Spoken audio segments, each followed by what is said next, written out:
Welcome back friends. Powers बायोलॉजीमध्ये तुमचं सर्वांचं स्वागत आहे. आपण एचएससीच्या बायोलॉजीच्या लेक्चर सिरीजमध्ये कंटिन्यू चालत आहोत. आपण फर्स्ट चॅप्टर बघत आहोत ज्याचं नाव आहे reproduction in a lower and higher plant. आपण त्याच्यामध्ये सेक्शुअल रिप्रोडक्शन बघितलं, त्याच्यानंतर स्ट्रक्चर ऑफ अँथर, अँथरचं कसं स्ट्रक्चर होतं ते बघितलं, टेल्स ऑफ अँथर ह्या गोष्टी पूर्ण बघितलेल्या आहेत. पोलन ग्रेनचं फॉर्मेशन कशा प्रकारे होते ते पण बघितलेलं आहे. मायक्रोस्पोर मीन्स पोलन ग्रेनचं फॉर्मेशन वगैरे कसं काय होते ते आपण सगळ्या गोष्टी बघितलेल्या आहेत. तर ह्या लेक्चर मध्ये आपण बघणार आहोत की अनॅट्रोट्रॉपस ओव्ह्यूल कशा प्रकारे आहे, त्याचं स्ट्रक्चर काय आहे, आपण ह्या सगळ्या गोष्टी बघणार आहोत. तर ह्या ही जे तुम्ही डायग्राम बघत आहात, ह्या डायग्रामच्या जिथे मी बघा आपण हा पॉइंट बघणार आहोत. हा स्ट्रक्चर कशा प्रकारचा हा स्ट्रक्चर असतो, आपण ह्या गोष्टी ह्या व्हिडिओ लेक्चर मध्ये आपण बघणार आहोत. चला या ह्या आपल्या HSC च्या नोटबुक मध्ये काय काय दिलेले आहेत त्या गोष्टी आपण सगळ्या बघूया. सो आपण चालू करूया अॅनाट्रोपस ओव्ह्यूल्स 1.4 स्ट्रक्चर ऑफ अॅनाट्रोपस ओव्ह्यूल्स. तर बघा काय काय म्हटलेले. इच ओव्ह्यूल बघा, प्रत्येक ovule develop inside the ovary. प्रत्येक आपल्याला ही गोष्ट तर कॉमन आहे, प्रत्येक ओव्ह्यूल त्याचं डेव्हलपमेंट होते ओव्हरी मध्ये. आणि आपण जे बघत आहोत प्लांटच्या बाबतीत, तर प्लांटच्या बाबतीत तर ovary and is attach to the placenta. प्लॅसेंटाला अटॅच आहे असं म्हटलेलं आहे. By a small stalk is called as a funiculus. जर तुम्हाला जर फिगर मध्ये बघायचं असेल तर एक मिनिट, हे जे दिसायले अॅनाट्रोपसचं एक स्ट्रक्चर आहे बघा. प्लॅसेंटाला कनेक्ट आहे, खाली इथे प्लॅसेंटा दिलेला आहे, देन वरती दिलेला आहे फ्युनिकल. ओके, अटॅचमेंट असेल त्याची हायलम मध्ये, जे आपण आता बघणार आहोत. तर समोर काय म्हटलेले आहे, द प्लेस ऑफ अटॅचमेंट, जिथे अटॅचमेंट झालेली आहे प्लॅसेंटाची किंवा फ्युनिकुलसची, जे अटॅचमेंट झालेली of the funiculus with the main body of ovule, जी मेन बॉडी आहे ओव्ह्यूलची जिची अटॅचमेंट झालेली आहे त्याला म्हणतो आपण हायलम. त्याला म्हणू आपण hilum. In angiosperm the most common type of ovule is anatropous. Okay, काय म्हटलेलं बघा, अँजिओस्पर्म मध्ये सगळ्यात मोस्ट कॉमन जे टाइप आहे कशाचं, ओव्ह्यूलचं टाइप आहे, त्याला म्हणतो anatropous. In which micropyle is directly downward. बघा, मायक्रोफिल डायरेक्टली डाऊनवर्ड खालच्या भागात असते, डाऊनवर्ड भागात असते, and present adjacent to the funiculus. बघा कुठं कुठं म्हटलेलं आहे, तुम्हाला डायग्राम दाखवतो त्यानुसार तुम्हाला कळेल. बघा ह्या डायग्राम मध्ये काय काय दिलेलं आहे. प्लॅसेंटा इथे दिलेला आहे at the bottom of placenta, आणि प्लॅसेंटा कनेक्ट असेल फ्युनिकलला, आणि ह्यांची अटॅचमेंट आहे बघा, ही अटॅचमेंट दिलेली आहे ज्याला म्हणतो आपण हायलम. आणि त्याच्यानंतरचा पॉइंट आलता तर मायक्रोफिल इज अ डाऊनवर्ड. कुठं असेल, डाऊनवर्ड असेल, हे आहे मायक्रोफिल. आणि ऍडजसेंट जवळ, कोणाच्या, फ्युनिकलच्या जवळ, ऍडजसेंट फ्युनिकलच्या जवळ आहे असं म्हटलेलं आहे. त्यानंतर काय म्हटलेलं आहे बघा, the ovule consist of a central parenchymatous tissue. बघा, ओव्ह्यूल कन्सिस्ट ऑफ कशाने बनलेला आहे, तर सेंट्रल पॅराकायमाटस टिश्यूने बनलेला आहे. The nucellus, it's not a nucleus, it a nucellus which is a surrounded usually by a two protective covering. बघा, nucellus surrounded by कशाने, दोन प्रोटेक्टिव्ह कवरिंग आहेत. कोणकोणत्या प्रोटेक्टिव्ह कवरिंग आहेत बघा, एकाला म्हटलेलं आहे आउटर आणि एकाला म्हटलेलं आहे इंटर इंटिग्युमेंट. आउटर आणि inner integument. This is a 1, this is a 2. बघा वरती काय म्हटलेलं आहे, the nucellus which is surrounded usually by a two protective covering called as the integuments with outer and inner integument. Okay, then a narrow opening at the apex. बघा काय म्हटलेलं आहे, the narrow opening, एक छोटीशी opening आहे at the apex of the ovule is called a micropyle. बघा ही छोटीशी नॅरो ओपनिंग आहे, तर त्याला काय म्हटलेलं आहे, मायक्रोफाइल आहे. Chalaza is the base of the ovule directly opposite to the micropyle. ह्या भागाला म्हटलेलं आहे चॅलाझा. ओके, हे डायरेक्टली अपोजिट आहे, कशाच्या अपोजिट आहे, मायक्रोफाइलच्या अपोजिट आहे. खाली मायक्रोफाइल आहे आणि त्याच्या ऑपोजिट चॅलाझा असं म्हटलेलं आहे. त्याच्यानंतर एम्ब्रियो सॅक हे जे दिसायले सेंटरची बॉडी, ओके, याला म्हटलेलं आहे एम्ब्रियो सॅक. ओके, हा.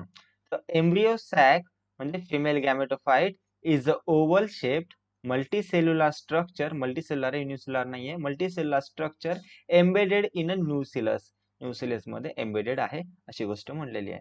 तर बघा आपण इथे काय काय बघितलं, चॅलाझा पाहिलं, त्याच्यानंतर आउटर हे दोन प्रोटेक्टिंग कव्हरिंग आहेत, आउटर इंटिग्युमेंट न्यूसिलसचे आणि इनर इंटिग्युमेंट. त्यानंतर अटॅचमेंट कशाला आहे, हायलम कशाची, फ्युनिकलची आणि प्लासेंटाची, आणि बॉटम पार्टला डाऊनवर्ड पार्टला मायक्रोफिल आहे, याला न्यूसिलस म्हणलेला आहे. आणि न्यूसिलसचं बघा दोन कव्हरिंग आहेत, एकाला म्हटलेलं आउटर कव्हरिंग, ही एक आउटर कव्हरिंग आणि ही आहे इनर इनर इंटिग्युमेंट या न्यूसिलसची.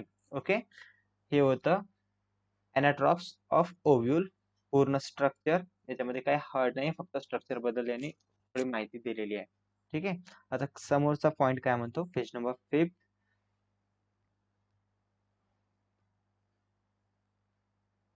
तर पेज नंबर 5 मध्ये आपल्याला बघायचं आहे की डेव्हलपमेंट ऑफ फिमेल गॅमेटोफाइट कशा प्रकारे डेव्हलपमेंट होते.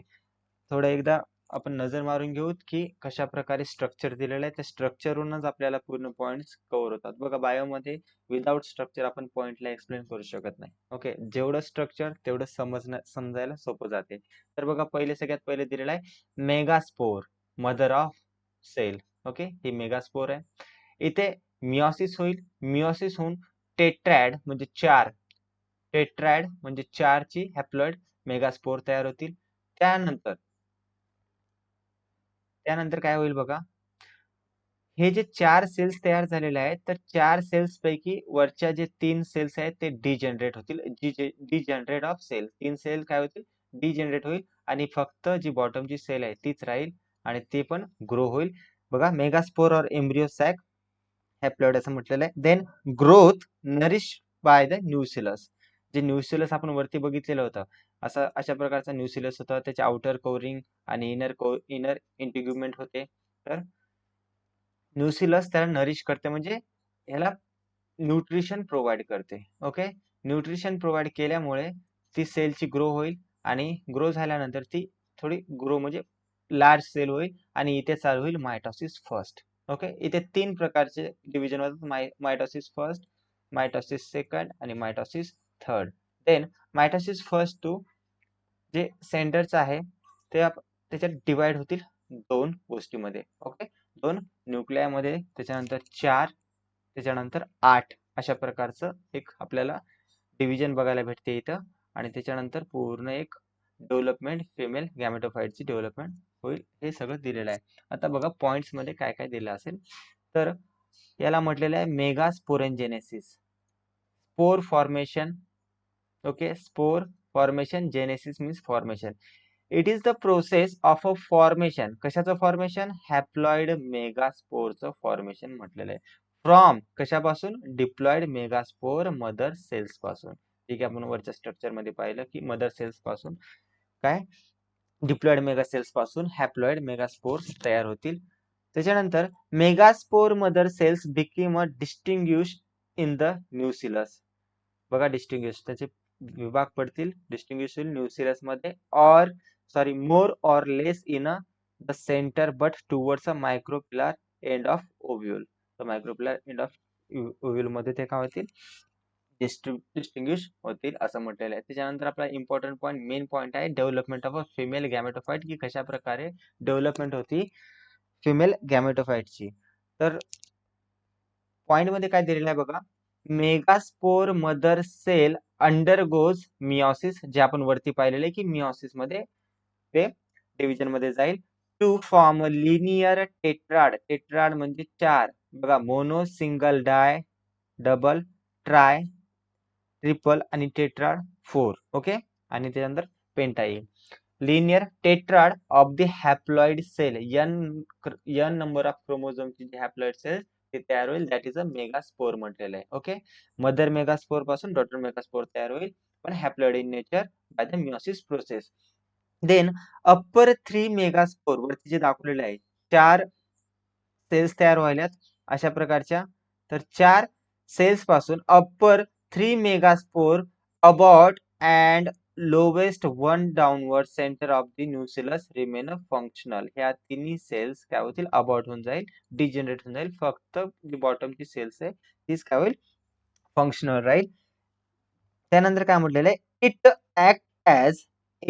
Act as the first cell of the female gametophyte. मग ही कशी कशी ऍक्ट करेल की पहिली सेल आहे फिमेल गॅमेटोफाइटची पहिली सेल अशी ऍक्ट करेल.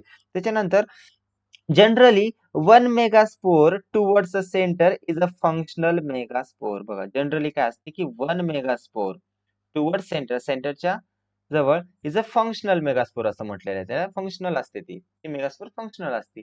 It is in fact the first cell of a female gametophyte. तर ह्या सेलला आपण म्हणतो first cell of a female gametophyte जी इथं तयार झालेली आहे. Okay, then it undergoes a 3 successive free nuclear mitosis division. वरती पाहिलेलं आपण मायटॉसिस 1, मायटॉसिस 2 आणि मायटॉसिस 3 अशा 3 प्रकारचं डिव्हिजन झालं होतं. तर 3 सक्सेसिव्ह म्हणजे काही ना काही त्याच्यामध्ये फॉर्मेशन झालेलं आहे, त्याच्यामुळे सक्सेसिव्ह म्हटलेलं. It is undergo the 3 successive free nuclear mitotic division. Thus a total 8 nuclei are form. ज्याच्यामध्ये आपण लास्ट मध्ये बघितलं होतं की 8 न्यूक्लिया फॉर्म झाले होते. पुन्हा एकदा जर तुम्हाला दाखवायचं म्हणलं तर एकदा आपण बघूनच घेऊ, म्हणजे थोडं अजून सिंपल जाईल.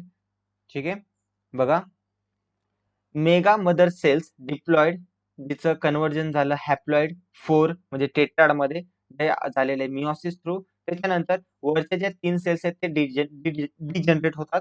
देन खालची फक्त मेगास्पोर एक उरते. त्याच्यानंतर नरिशमेंट होते nucleus through. Okay, nourishment is nothing but nutrition provide होते न्यूक्लियस थ्रू. देन ती जी ग्रो झालेली आहे मेगास्पोर त्याच्यामध्ये मायटोसिस डिव्हिजन फर्स्ट चालू होईल आणि त्याच्यामुळे पासून एक न्यूक्लिया पासून 2 न्यूक्लिया तयार होतील. त्याच्यानंतर मायटोसिस सेकंड, तर 2 न्यूक्लिया पासून 4 न्यूक्लिया तयार होतील.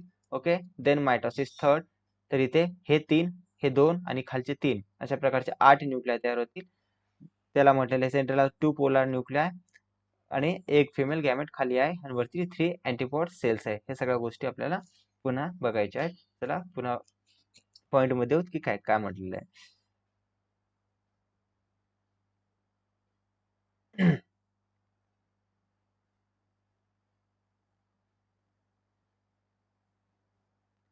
ओके, बघा काय म्हटलेलं आहे. Total 8 nuclei are formed, 4 of which are located at each pole. 4 जे आहेत ते लोकेटेड असेल प्रत्येक पोलला अशा प्रकारे. Right, 1 nucleus from each pole migrate, तिथून सरकते टुवर्ड्स द सेंटर, सेंटरला जाईल टुवर्ड्स द सेंटर. जर अशा प्रकारचे टुवर्ड्स द सेंटरला जाईल. Then towards the center and are called as a polar nuclei. ते जे सेंटरला जे न्यूक्लिआय जाईल त्याला पोलार न्यूक्लिआय असं म्हटलेलं आहे. Then 3 nuclei towards a micropylar and constitute egg apparatus. बघा 3 जे आहेत ते न्यूक्लिआय टुवर्ड्स अ मायक्रो पिलार कडे जातील आणि एग apparatus म्हणून त्यांना आपण ओळखतो. It consist of a large central central haploid egg cell. काय कन्सिस्ट करताय लार्ज सेंट्रल, सेंट्रल म्हणजे सेंटरला असलेली haploid N number of chromosome egg cell and 2 supporting haploid synergid cells. Okay, त्याच्यामध्ये काय काय असेल बघा, सेंटरला असेल, त्याच्यानंतर मायक्रोपिलार कडे काय असतील तुम्हाला एकदा पुन्हा एकदा हे फिगर दाखवल्यावरच थोडस सिंपल मध्ये जाईल.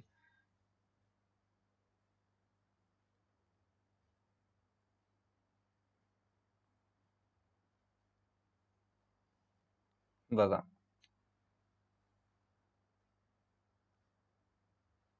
एग फिमेल गॅमेट, हे जे 3 दाखवलेले आहेत हे फिमेल गॅमेट, 2 सिनर्जिड्स असं म्हणलेले. त्याच्यानंतर अँटीपोडल सेल 3 आणि 2 पोलार न्यूक्लिया सेंटरला असतील अशा प्रकारे. ओके, त्याच्यानंतर फक्त एक सेंटरला राहील, ते बघू ते कसं कसं काय काय होते.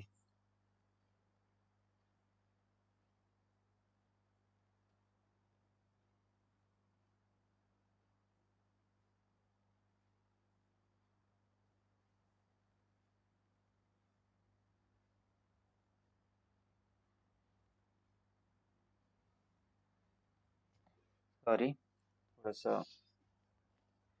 लॅपटॉपचा कसा प्रॉब्लेम चालू आहे त्याच्यामुळे थोडस हँडल करून घ्या. फक्त 2 सेकंद आलो आपण.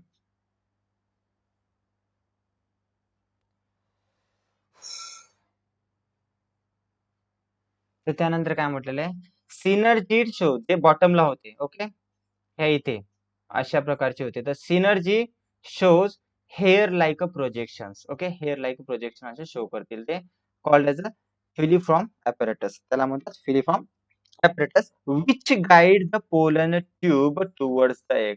ते हे जे पोलन ट्यूब फॉर्मेशन होईल त्याला गाईड करेल टुवर्ड्स एग, एग कडे जाण्यासाठी तिला गाईड करेल. Okay, synergid apparatus. Okay, filiform apparatus आपण म्हणतो जे सिनर्जी असतात जे हेअर लाईक प्रोजेक्शन शो करतात. त्यानंतर काय म्हटलेलं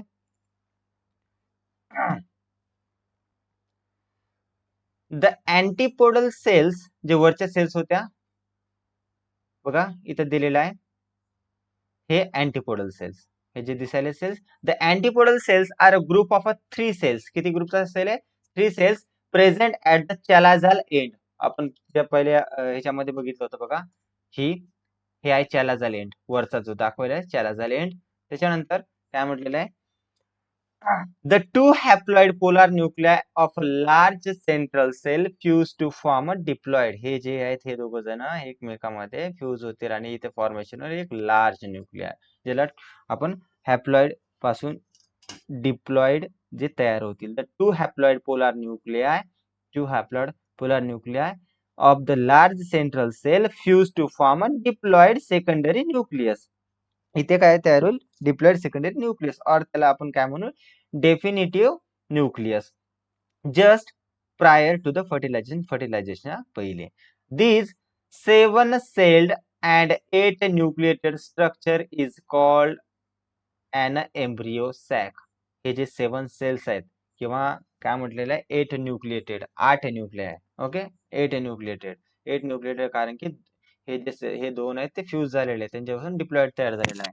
तर त्याला म्हटलेलं आहे एम्ब्रियो सॅक. आपण त्याला काय म्हणतो? एम्ब्रियो सॅक म्हणतो. समोर काय म्हटलेलं आहे, this method of the embryo sac development from the single megaspore. ही मेथड, ही कशी मेथड आहे? This method of a embryo sac development from a single megaspore, okay, is described as a monosporic development. बघा, single megaspore पासून जर describe झाली तर त्याला म्हणतो आपण monosporic development. In angiosperm the development of a female gametophyte is a endosporous. Okay, the development of a female gametophyte endospore म्हणजे within the megaspore. Endo म्हणजे आत, स्पोर्स म्हणजे मेगास्पोर बद्दल बोललेलं आहे. दॅट इज विदिन द, आतमध्ये, within the megaspore, म्हणून त्याला म्हणलेलं endospore. Female gametophyte is a colourless. Female gametophyte कसा आहे? कलरलेस आहे, त्याला कोणत्याही प्रकारचा कलर नाही, कलर पिगमेंट नाहीये. Endosporic and is concealed in the ovule enclose by the ovary. Okay, इथपर्यंत अशा प्रकारचं एक डेव्हलपमेंट होते फिमेल गॅमेटोफाइट. ओके, हे बघा, हे जे इथून 2 पोलार न्यूक्लिआय होते हे काय होतील? फ्यूज होऊन एक सिंगल न्यूक्लिआय तयार होईल. थोडस पुन्हा एकदा रिपीट बघून घेऊ.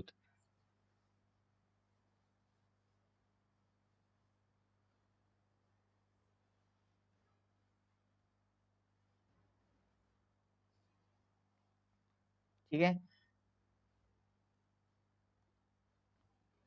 मदर सेल 4 टेट्राइड हॅप्लॉइड मेगास्पोर तयार होतील, वरचे 3 डिजनरेट होतील, खालची आहे ती ग्रो होईल. न्यूसिलस त्याला न्यूट्रिशन प्रोव्हाइड करेल, न्यूट्रिशन प्रोव्हाइड केल्यानंतर त्याची ग्रोथ होईल, चांगला स्ट्रक्चर प्रॉपर तयार होईल, मग तिथून मायटोसिस फर्स्ट.